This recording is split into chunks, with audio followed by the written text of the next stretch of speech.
that today they will learn math in English, tomorrow they will learn math in Spanish, thinking, calculating, speaking, reading, existing in both languages, making the most of who we are and where we are.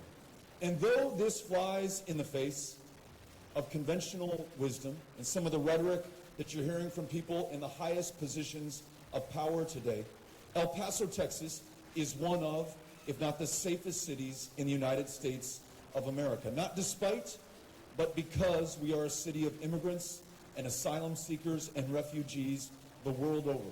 A quarter of those with whom we live were born somewhere else.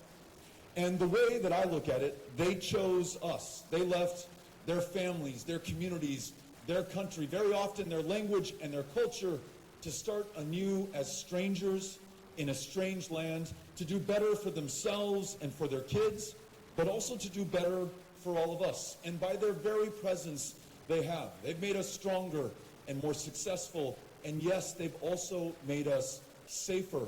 And so wherever I go, I try to tell the story of El Paso, Texas, as an example of this country at its absolute best. An example of this country in terms of where we were in our greatest traditions and who we can be in our best possible future. And thinking about my hometown, thinking about the lives that I want my kids to lead, thinking about some of what Dave just told us right now about people in Flint, this community, small businesses, entrepreneurs, being able to live to their full potential.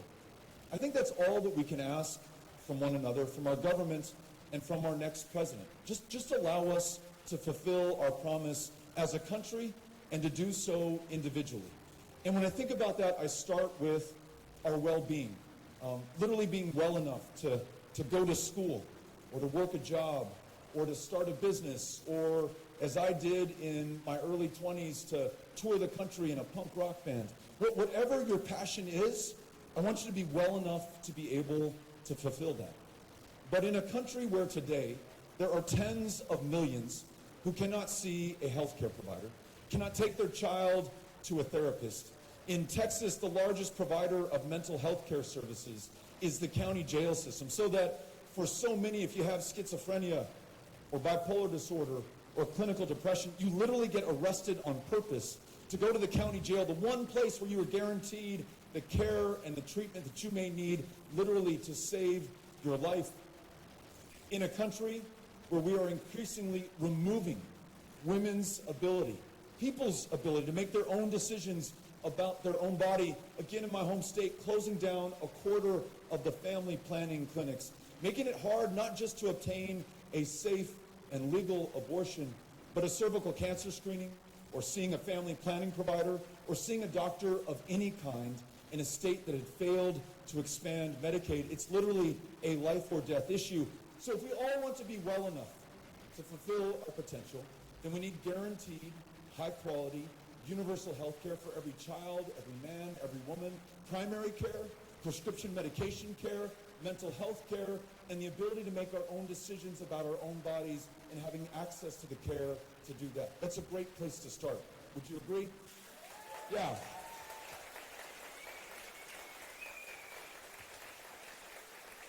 And then as I walked in, somebody mentioned me, they said, please do not leave out education. And I agree. I don't know if there are any public school educators who are here. But you all are heroes for the public service that you provide. And I want to make sure that this country has your back so that you can deliver the best possible instruction and care for our kids and the future of this great nation. In too many parts of America today, public school educators are working a second or a third job just to make ends meet. They're already laboring under these high-stakes, high-pressure, standardized tests that far too often do not measure that teacher's performance or that child's potential before them. And I hear from so many of these teachers that not only out of their own pocket are they pulling out the money to decorate the classroom or to provide school supplies for the kid who forgot them, but that child who is on free and reduced breakfast and lunch, who does not have a meal to go home to at the end of the day, that teacher's buying dinner for her. Or that child who showed up in the same pair of jeans, the same t-shirt, probably the same underwear Monday, Tuesday, Wednesday, Thursday. By Friday, out of her own pocket, she's bought that kid a new set of clothes, recognizing that his ability to learn is tied to his sense of self-worth, his dignity. And she's going to make sure, though she may not have enough to make ends meet in her own home, that that kid is going to be able to learn in that classroom the next day.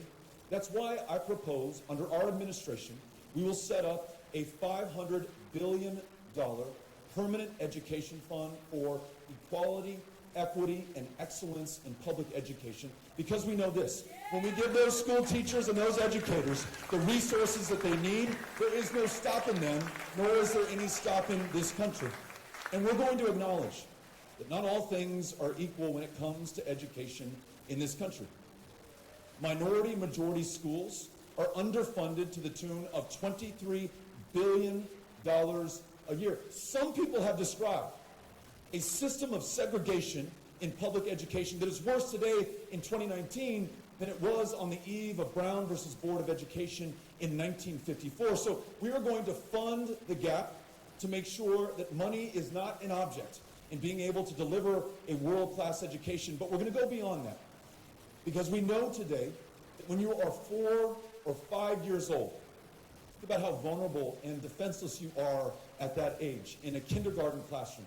If you are a child of color, you stand 5 times the chance of being disciplined or suspended or expelled or taken out of that classroom. A schoolhouse to jailhouse pipeline that people like me, a white man, may have assumed began in high school, begins in kindergarten. So not only must we make sure that there are resources in the classroom, but by funding $500 million annually to HBCUs and minority-serving institutions to create the next generation of teachers, we will make sure that the teacher in front of that classroom looks like the students in that classroom.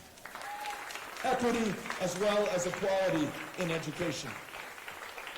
We're also going to make sure that when that child graduates from high school, that she's going to be able to afford higher education. We're going to make sure that those first 2 years are absolutely free. Earn that associate's degree to have the skills and the training and the experience you need to pursue your passion or your profession. For 4-year degrees, debt-free for lower and middle-income students and those who have student loan debt today.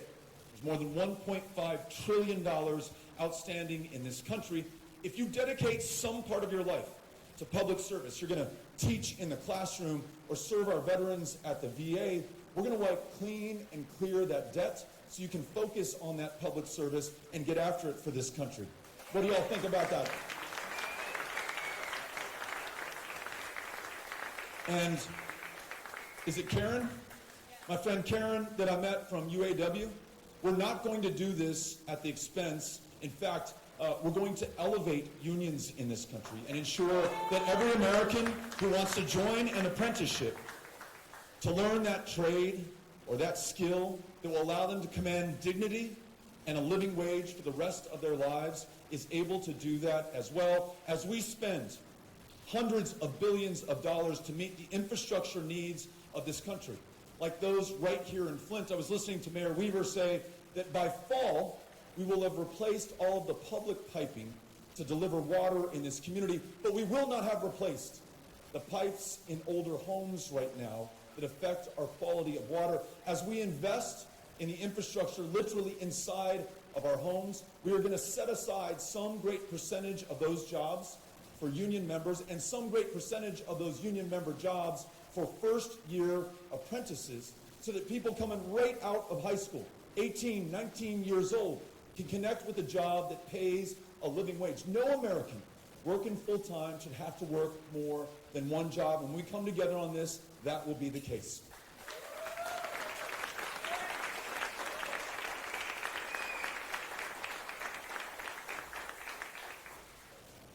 Living to our full potential means that we don't leave some Americans in a permanent second-class status.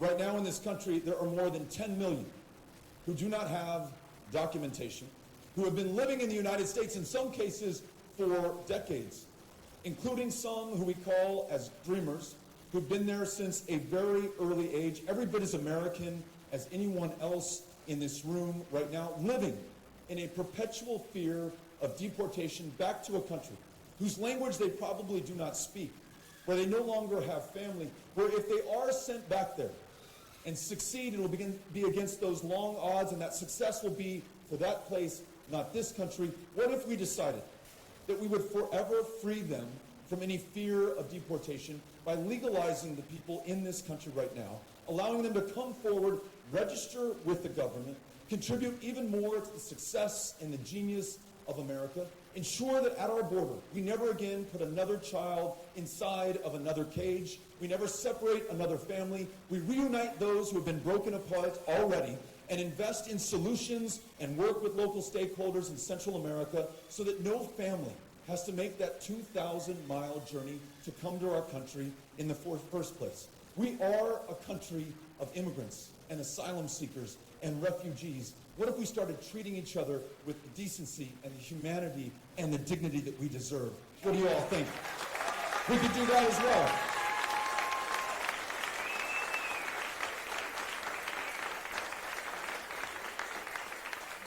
And then I want to recognize Janice, who in my very first visit to Detroit as a presidential candidate came out to hold me accountable day one and said, Beto, what are you going to do about an epidemic of violence against transgender women of color in this country?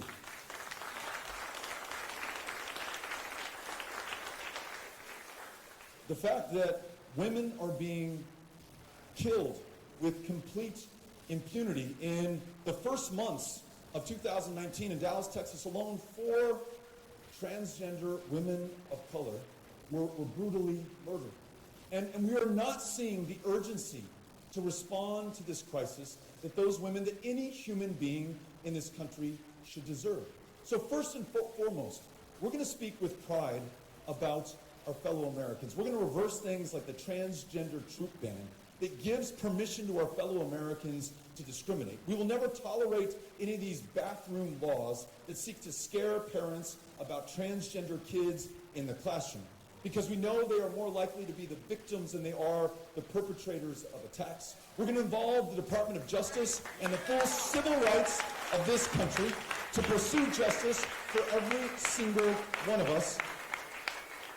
And then we're also going to sign into law the Equality Act, because in this country, in too many states, you can literally, by law, be fired for your sexual orientation. In some states like mine, you can be denied the ability to adopt a child out of a foster care system because of your sexual orientation. In Texas, get this, there were 30,000 kids in Child Protective Service custody. That agency was so under-resourced and understaffed that those children were sleeping on top of or underneath the desks in that office. But in Texas, by law, you could be too gay to be able to adopt one of them into your loving home. Let's make sure that when we talk about this country reaching its full potential, living up to its promise, we mean every single one of us being able to do that. We can care less who you love or to whom you pray or how many generations you've been here in this country. Once you're here, you're an American first before you are anything else, and we're going to treat you that way. So thank you, Janice, for making us better on this issue. And part of my answer on this, or part of what I just told you, was informed by what Janice told me. Not only did she ask the question and patiently listen to my response at that town hall, I then asked her if she would help us to be better on this issue, and she said absolutely, and she stayed in touch with us, and I'm a much better candidate, will be a much better president for it. So thank you, Janice. Last issue, and then I want to hear from you. So very often, it'll be the very youngest in a given room who asks me what we're going to do about the fact that planet Earth is cooking. It's warmed more than 1 degree Celsius just since 1980.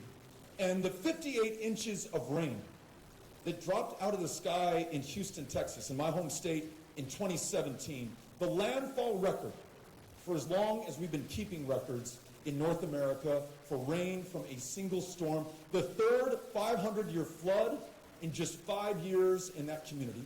They should be good for the next 1,500 years. But we know that that storm and the ones that preceded it was caused not by God, nor by Mother Nature, but by you and by me, by all of us, our omissions, our excesses, our inaction in the face of the facts and the science. And it's not just Houston. It's folks living across or along almost any major river or along the coasts in this country. It's people in California who have seen record droughts followed by record fires. And very often, it is lower income and communities of color who are bearing the brunt of climate change that is taking place right now. Y además, in addition, we know this: the fires, the floods, the droughts, the storms that we are seeing today, as bad as they are, and they are worse than they have ever been in the history of human civilization, will pale in comparison to what we see going forward unless we change course right now. Those scientists who've told us exactly why we are seeing these disasters also tell us we have about 10 years left within which to act. Now that involves freeing ourselves from a dependence on fossil fuels, fully embracing renewable energy technology, in fact, setting the standard for the next generation of those technologies. Some country is going to figure that out. I would much rather it be the United States than it be China. I would much rather it be right here at 100K Ideas than almost anywhere else in the nation. And I know that the talent and the ingenuity and the innovation exists here in Flint and across the United States to meet that. I know that farmers, if we give them the chance, will do their part as well. For example, planting cover crops to pull more carbon out of the air, using precision till farming to sequester more of it in the soil. In other words, if every single one of us does all that we can, no half steps, no half measures, no one half the country, including not just Democrats, but Republicans and independents as well, then we can meet the greatest existential challenge this country, our planet, has ever faced, and we can take our rightful role as the indispensable nation, convening the other powers of the planet together to make sure that they do their part as well. And the jobs, high wage, high skill, high value that come from that will come right here to this country. So that is my vision for the United States of America, being able to fulfill its potential and live up to its promise. And I'm running to bring every single American, regardless of the difference, into the solutions to the greatest set of challenges we have ever faced. I'm grateful to be here with you and would love your support to be the next President of the United States. Gracias. Les agradezco. Cynthia, you've got a microphone? Cynthia on the left side of the room has a microphone. If you raise your hand, she'll bring it to you. Thank you so much for coming to Flint. In 2018, countless young people, not only in Texas, but across the country, were inspired by your message of hope and optimism. And many young people, including myself, as we get into 2019 and eventually 2020, are happy to be able to welcome you to communities like Flint and others across the country. And so, as a young person who has politics and public service coursing through my veins and want to pursue that in my life, I'd like to know from you, what advice do you give to young people? We're already getting involved in very important issues through the Women's March, through Black Lives Matter, through March for Our Lives. We share the same favorite band, The Clash, and Joe Strummer said, the future is unwritten. And so with President O'Rourke, how best can young people get involved to write the right future? I love the question, even more so when you quote Joe Strummer in it. I think you're a great example of the answer to that question. On the most urgent, pressing issues of the day, it is young people who are forcing the change. The House of Representatives just passed universal background checks on gun purchases. Now, they did it because they're wonderful representatives, including Representative Kildee from this district, who is a good friend, an amazing public servant. But they really did it, if you were to administer truth serum, in large part because they were forced to do it. The young people who led the marches for our lives, the walkouts from their classrooms, who inspired the mothers who demand action, it is that public pressure that forms the political will that makes change possible. And that's the way it has been throughout the history of this country and perhaps in the history of the world. We recently celebrated the 55th anniversary of the Civil Rights Act. And as a Texan, I'm really proud of Lyndon Baines Johnson for signing that into law, for using limited political capital at the beginning of his first term in order to get that through. But if you want to give credit for the passage of the Civil Rights Act, you have to go back to every single person who put their life on the line or lost their life in the struggle for civil rights. And very often, they were the very youngest among us. I call your attention to the Birmingham campaign, the Children's Crusade in 1963. Like those students marching for their lives and our lives, they walked out of their schools. 1,200 of them were arrested. Weren't marching in the streets, weren't cheering, weren't holding signs, were arrested, spent the night in jail. They used fire hoses that could peel the bark off trees on kids. There's an iconic image of 3 teenagers who are being blasted up against a wall. And I think the caption of that photo says they're fighting a fire that will never go out. They shocked the conscience of this country.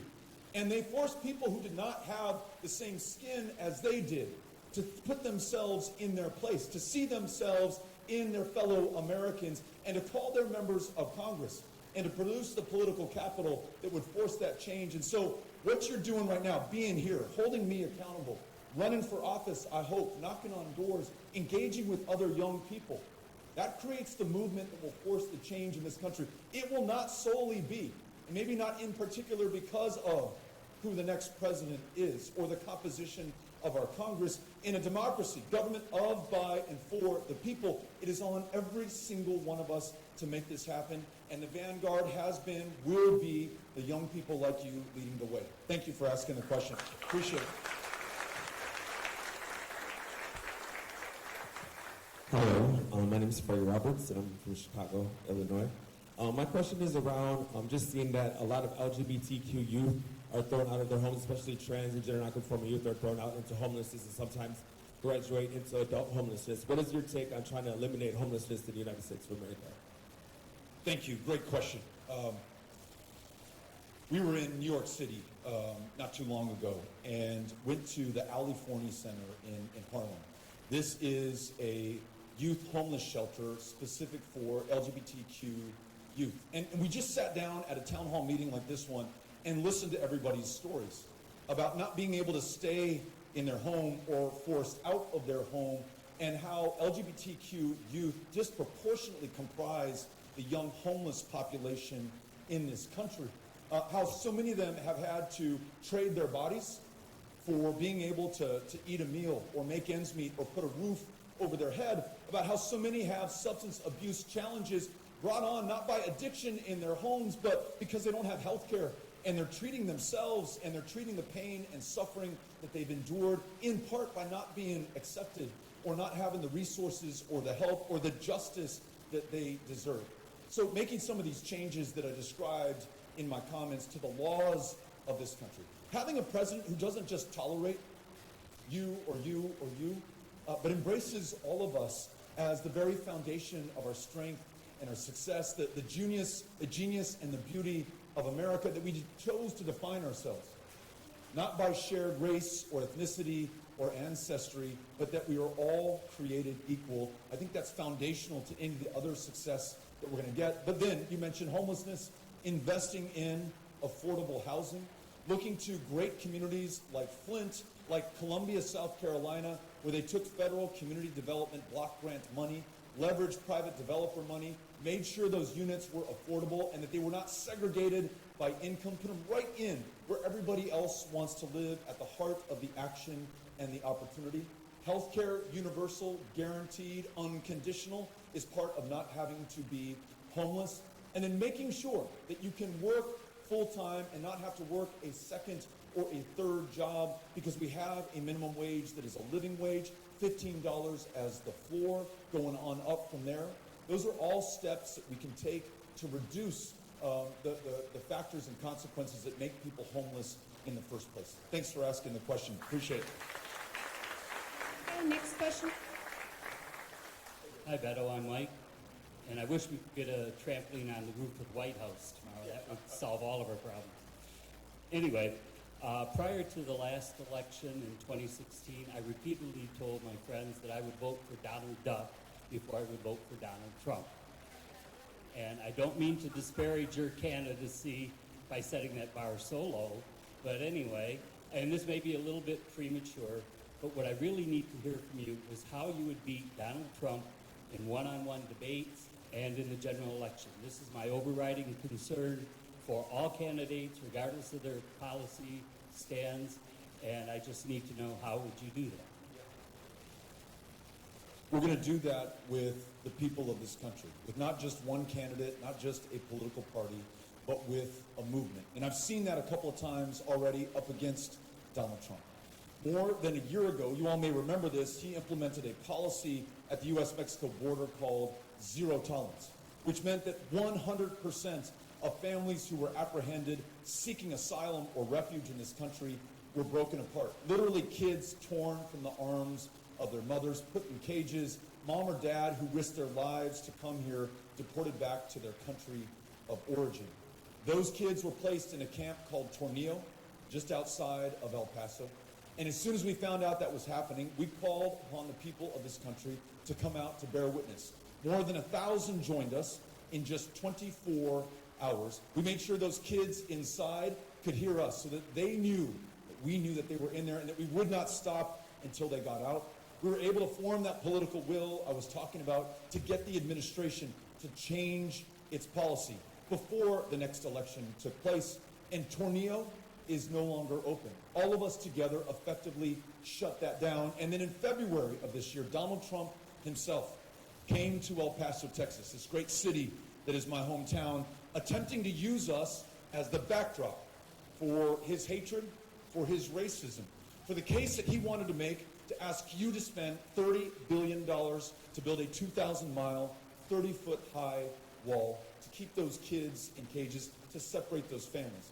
And in response, more than 10,000 of us came out onto the streets of El Paso, Texas, in a march not so much against Donald Trump, but for the United States of America, our best traditions, for truth and the facts, for justice for every single one of us. And when Amy and I looked out at our 10,000 fellow El Pasoans who were out there that night, we knew that right there was the power to defeat Donald Trump.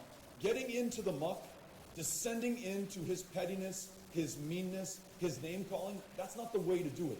Elevating it so that every single American sees a place for themselves in this campaign and in the future of this country is the way that we not only beat Donald Trump in 2020, but bring us all back together again in 2021. Thanks for asking the question.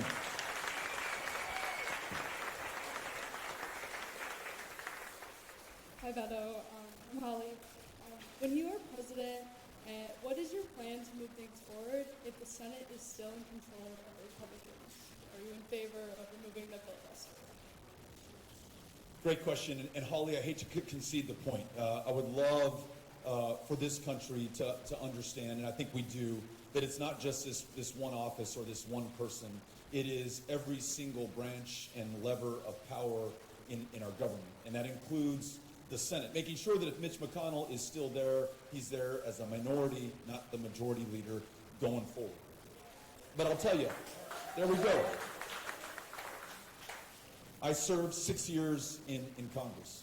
Every single day of that, I was in the minority.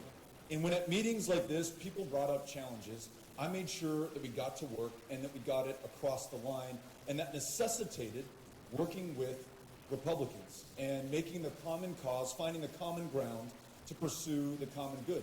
We expanded mental health care access for veterans at a time that more than 20 of them a day, every single day, are taking their lives. Some of them, before that legislation was signed into law, literally prevented from being able to set foot in a VA because of the status of their discharge. It required us, how are you? Good to see you. Thank you very much. Okay, we'll give you the microphone next. It required us finding some consensus with Republican colleagues and then making sure that we work together to convince everyone else. But I'll also go back to the Civil Rights Act. You had people filibustering on the floor of the Senate. I think Senator Byrd from West Virginia was perhaps the most notorious of them.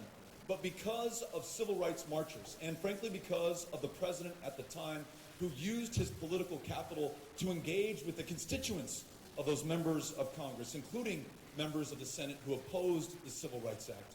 They were able to bring forth the popular will to get that done. And as president, I will make sure that I do that. I'll make every effort to find common ground with Republicans when we need to do that, but I will also go beyond them to their constituents and make the case to the country on the airways, through social media, and in person, just like we're doing right now. The campaign for these issues, given the challenges we face, can never stop until we are successful, until we overcome each and every single one of them. Thanks, Holly, for the question. Appreciate it. Okay, straight back by the cameras. By the cameras. Okay, and then we have one right up here.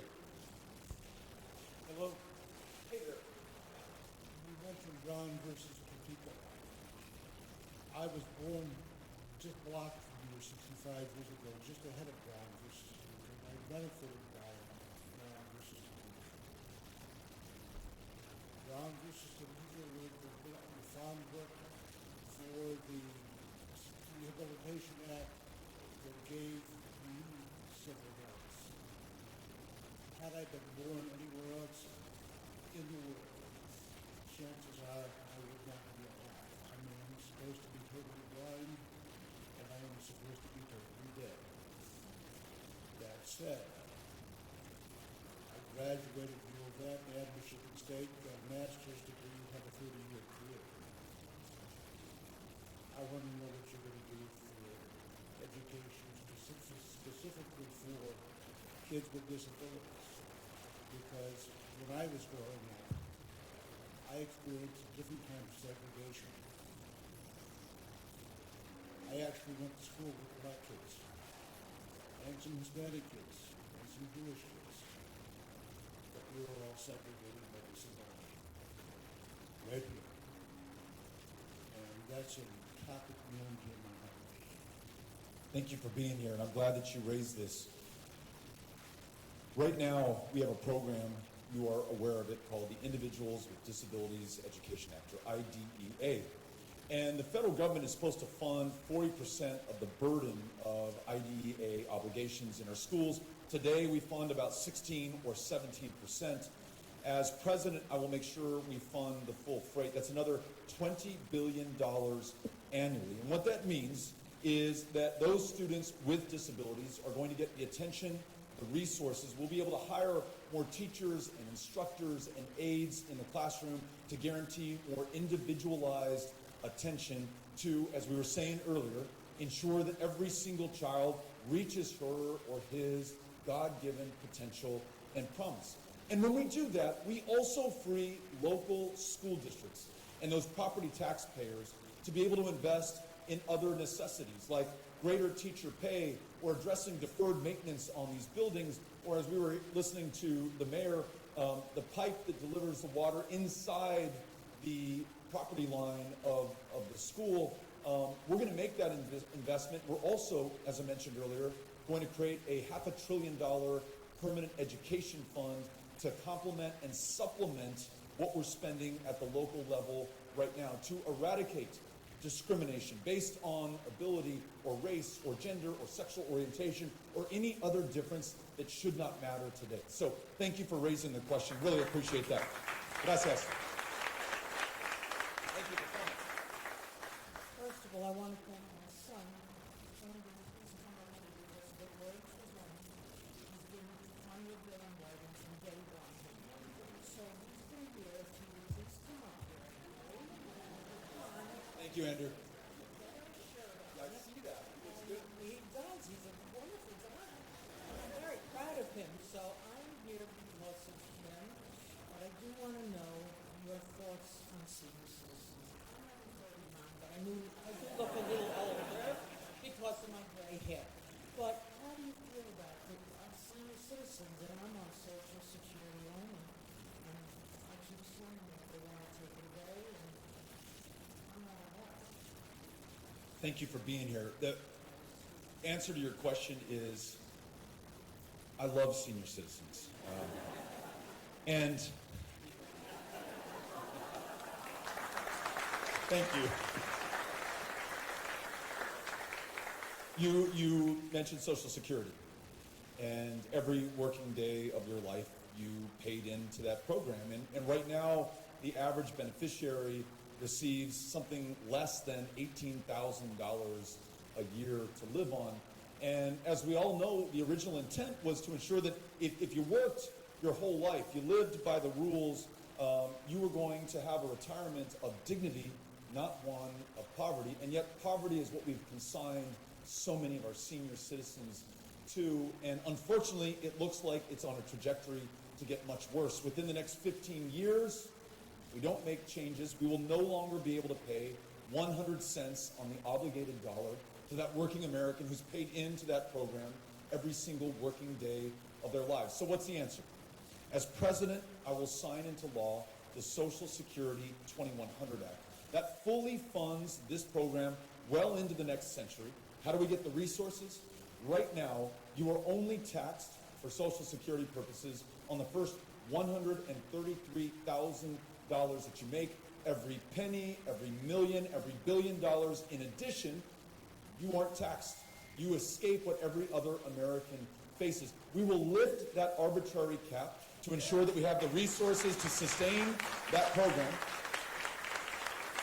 to increase the cost of living adjustment so that it really reflects what it costs for you to live and other seniors to live in this country. We're also going to make sure that we have the resources for you and others, for me and Amy, to age in place as we get older. We're going to adjust Medicare so that it also covers long-term care. Right now, our fellow Americans have to go into poverty, declare bankruptcy, divorce their spouse in some extreme cases to be able to qualify for long-term care in Medicaid. That's going to be something fundamental in Medicare when we sign into law Medicare for America. Those two changes are going to significantly improve quality of life for our older Americans. Thank you for asking me the question. Really appreciate it. And thanks to Andrew.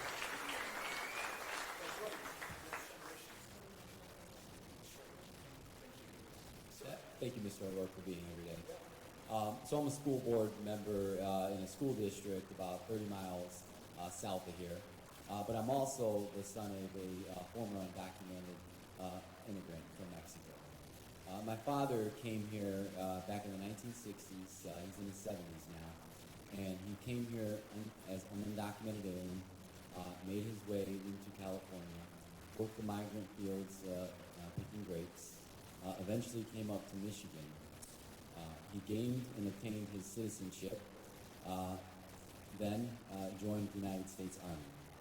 So my father is not only a former undocumented alien, he's also a U.S. veteran of the armed forces.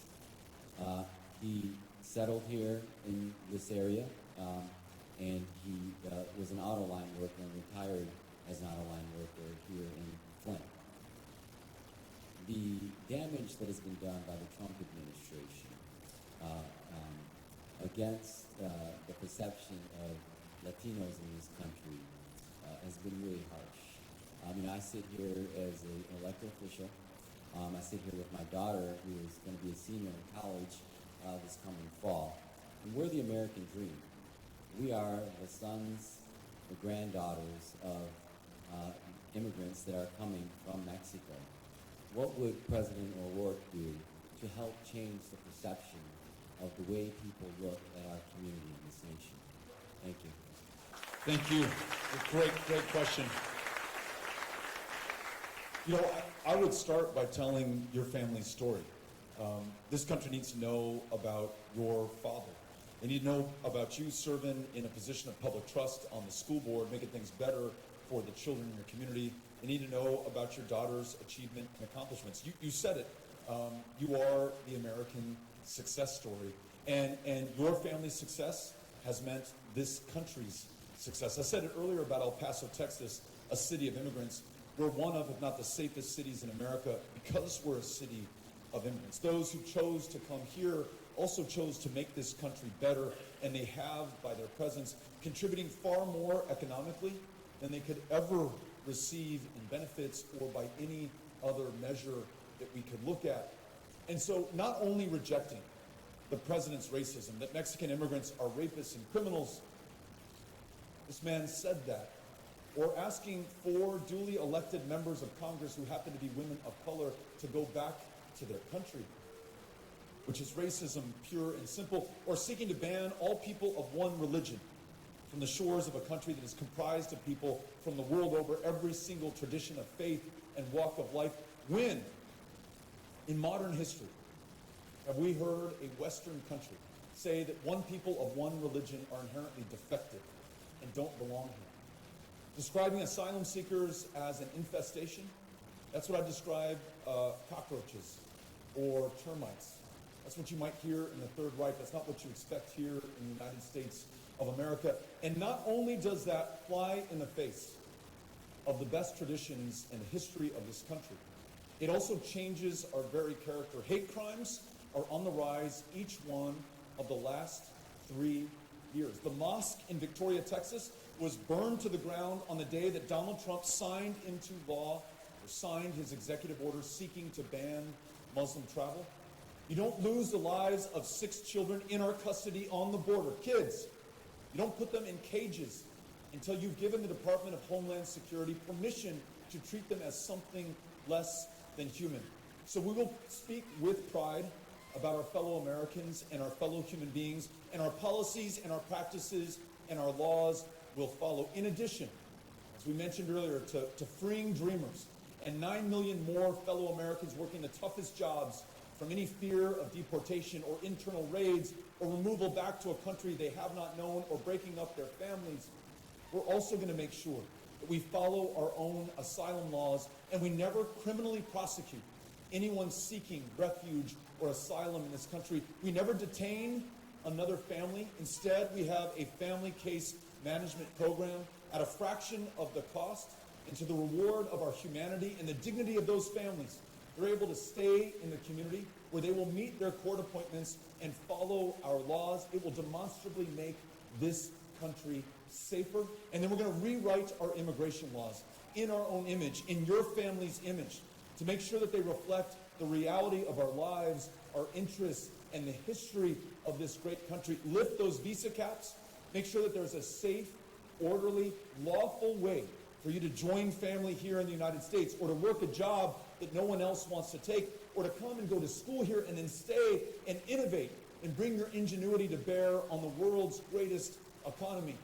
We're not going to be apologetic or defensive for who we are. We're not going to wall ourselves up or cage other human beings. We're going to be proud, and that pride is going to be reflected in our laws and in our policies. Thank you for asking. Really appreciate that. Thank you. Thank you for being here. My name is Michael Wiley, and I'm an inventor. Don't hold that against me. Everything you see is somebody's invention. And thank you for addressing California wildfires. Last year I was there several times, and we were out there for 5 weeks and doing what we had to do. I have personally received a U.S. patent on equipment that puts out the wildfires. I've met with all CAL FIRES, I've met with Department of Forestry, I've met with everybody. They're trying to get me to move out there in Vegas, California. I'm trying to retain the jobs here in the city of Flint and Genesee County. I met with Mayor Weaver, I met with other prominent people here. We're trying to create over 100 jobs here in the city of Flint. And we can build these inventions, and we have a lot of inventions built in creating more jobs. But last year, in one day, we lost 86 citizens. We lost 6,900 homes in one day. How do you recruit? Go to a fire right now. You need 3 or 4 fire engines. How do you address 70,000 house fires? You can't. And businesses. We went and met with the mayor of Malibu. They had 86 fire engines, and they were told to stand down and let people's property burn because they didn't have the rights to go on their property. I've never heard of something like this. But we're trying to create jobs and create, Flint, Michigan jobs, Genesee County jobs, and that's what we're all about. So we're trying to meet with the officials here and trying to, create jobs. They want me to move to Vegas. You open a business in Vegas, you're tax-free. You pay no taxes, no income taxes, no corporate taxes. They want jobs. That's not going to help us here in Michigan. Thank you. Thank you very much, Michael. And let me just say this, two things. One, I want to make sure that we stay in touch with you, Kano, if you don't mind, so that I can learn more about this. Thank you. Is this the patent? Okay. Thank you. And learn about what you're doing. And two, to the spirit of your question or the point that you were making, in my administration, I want to make sure that we reward this kind of innovation and ingenuity and the jobs that come along with it. Over the next 10 years, we want to mobilize $5 trillion in capital throughout this country. We want to reward innovators and job creators by making sure that there are tax credits. You mentioned the favorability that you see in the tax code in Nevada for creating those jobs there. I want to know that if you create them in Flint, that you're going to be treated just as fairly in this community. And to the degree that we can structure that through the tax code to favor you and meet the increasing challenges that we face from climate change, these droughts and these fires that are just going to become more frequent and more devastating, then all the better. That works to the benefit of everyone. So as a general matter in our policy, that's the direction we're headed. I'd love to read the particulars of your proposal and see how that might fit.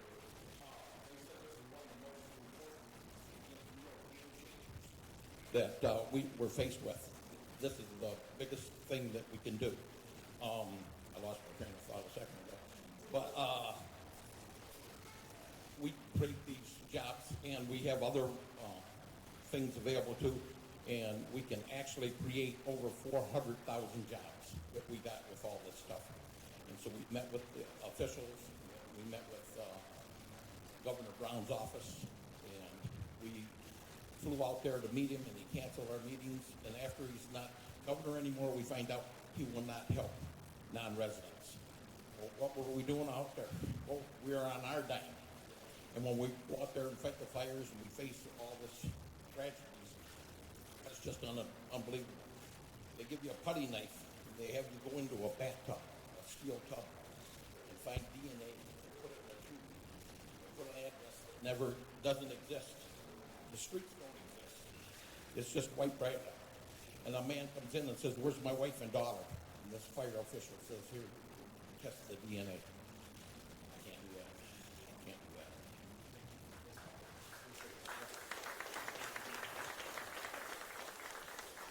And I'm sorry, I know there's tons of hands up. I'm sorry, I only have time for 2 more. Hello, my name is, good to see you again. My name is Nicole Denson. I'm from Detroit, Michigan. I have aided sexual assault, domestic violence, and human trafficking survivors for over 15 years. I currently work for a program called Mothering Justice, which is a national organization that helps families. And one of the things that bothers me as a mother is that I have a young daughter who's a woman of color going to be growing up in this country. With Planned Parenthood under attack, with the reproductive issues, with Stop the Bans, trans access being limited, what can you promise me as a parent and someone who has been through trauma and is currently trying to move the nation along? What can you tell me as president what you can do for me and my family and my community, and especially my daughter? Nicole, thank you for being here. And first thing I'm going to do is listen to and follow your lead on these issues. You mentioned, you referred to a couple of things from human trafficking, which as somebody from the border thought that was a dynamic at the U.S.-Mexico border that we have to guard against, which it is, and we must. But I had no idea until I traveled deeper into the interior of this country how prevalent that problem is and how so often those who are being trafficked end up being punished as though they were the criminals, or, and this is something that we talked about in Detroit, those crimes are not effectively pursued or followed up on. There's never justice, and so you have impunity reigning, and those problems continuing to happen is not unrelated to the fact that this so often happens in communities of color.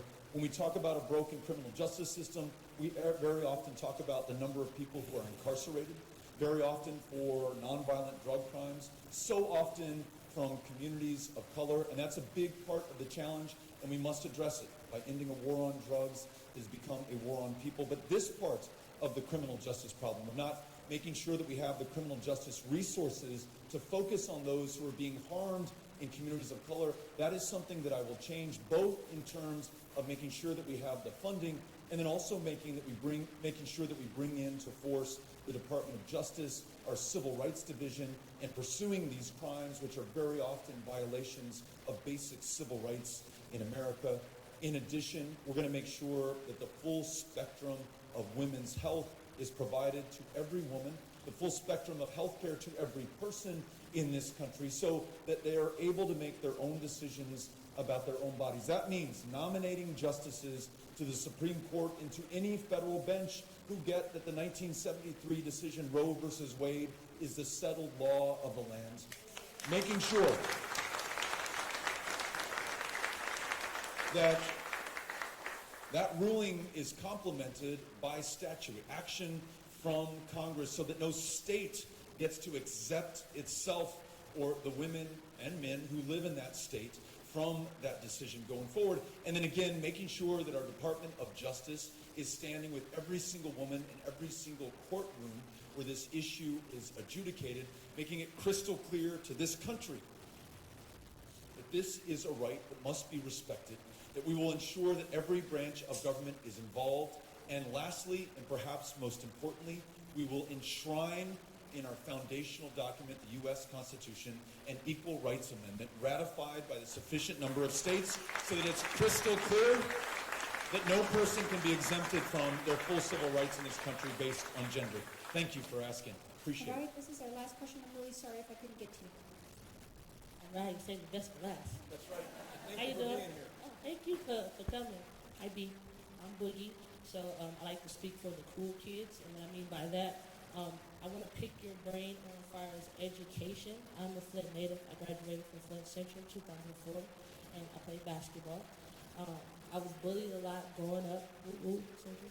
So I was bullied a lot growing up for my skin color, and I was in black schools. And so I ended up turning into anger, and I wanted to fight. So my mother gave me art. She told me to look into art, so I taught myself how to draw and things like that. Moving forward, I am a youth specialist at Whaley Children's Center down the street, and I deal with a lot of trauma and mental health with the kids. A lot of the kids don't necessarily know how to express themselves. And you heard of a shoe cobbler, like making shoes? Well, I'm all things sneaker. I'm a sneaker cobbler. And so I took it upon myself to create my own curriculum where I print out Air Force Ones on paper and I pass them out to my kids and have them design sneakers. And come to find out, that led to conversation and opening up. Now, going back to education, I wanted to know, is there a way that you can make school cool again? Because a lot of, we are known for some of the greatest historic schools that have closed. I think it was 4. It was Central High School, which is the first high school, if I'm not mistaken. And you had Northern, Southwestern, and Northwestern. So now we're down to 2 schools, and there's no competition, there's no creativity, and a lot of the kids don't want to go to school, and a lot of the teachers don't want to teach anymore because school's not cool anymore. So if anything, I wanted to know if you can go back to the old days, like how my grandmother would always talk about home ed, where you have learn about sewing, you learn how to cook. You know, I have a friend of mine, she's my basketball sister, we grew up, and she does sewing. And I have a friend right here, B. Porter, shout out to him, he does music, and he has a curriculum down south, beats and, the beats and books. So with beats and books and sewing and me teaching kids how to paint shoes or even make shoes, I wanted to know, how do you plan on making school cool again? Thank you, Boogie. Yeah, that's really good. You again, as with so many of the questions contained within them were the answers that we're looking forward to seeing implemented in this country. You brought a solution to the table through some of the programs that you highlighted. One that you're running, the other one, Beats and Books, that someone else is doing. Let's make sure that that's replicated throughout the country. I told you that my firstborn is named Ulysses, And we joke that we named him Ulysses because we didn't have the guts to name him Odysseus. The Odyssey was, had a real big impact on me reading that in high school. And it changed my life. Some of the things that you just described, it gave me a way to see myself. I felt like I fit into the world a little bit better. I felt like I might have a better chance of telling my own story, or that my own story had some value or worth. And I remember not too long ago talking to a senior at El Paso High School in our town. And she was volunteering on our campaign. And I said, "Tell me what you're reading in school." And she said, "We're reading the Odyssey, but we're reading the abridged version." And I said, "Well, why would you do that? It's one of the greatest books ever." And she said, "Our teacher has to set aside so many days of standardized test prep that we don't have the time to read complete texts anymore. We don't have classes like the ones that you were just describing. We don't have music. We don't have art anymore." The alternative trend that you just described looks at the full emotional and social well-being of the children in those classrooms. It doesn't prioritize high-pressure, high-stakes, standardized tests that in no way effectively measure that teacher's performance or that child's potential. It's just allowing that teacher, that educator, that instructor to answer their calling and do what they were placed on this planet to do in the first place, and to do it well. We were in Midland, Texas, and ran into someone from UT Permian Basin. She has a $10,000 National Endowment for the Arts, NEA grant. And she uses that $10,000 grant to go to very small towns in rural school districts where they cannot afford an art teacher. And she provides art education, goes from one school, one town, one day to the next, to the next. For $10,000, we were opening up worlds and windows for those kids. This president wants to shut down that grant and that program in his budget for a pittance, for such a small amount. What we can do to reach kids, and beyond just the direct instruction that they're tested on. Their ability to be well in different ways, expressed through music or art or creativity. So I really, really love that. Amy, you've talked about these community schools that have incorporated that. Would love to have you at the table. Would love to have a Secretary of Education who has experience in a public school classroom. So we have somebody who can lead on this and want you to be part of the conversation, okay? Thank you very much. Estoldo? Flint, thank you for having us out here today. This is a huge honor. Very grateful to be with you. We're going to stick around for a little bit to say hello to anybody who'd like to shake hands or take a photograph. Grateful for the hospitality. Thank you.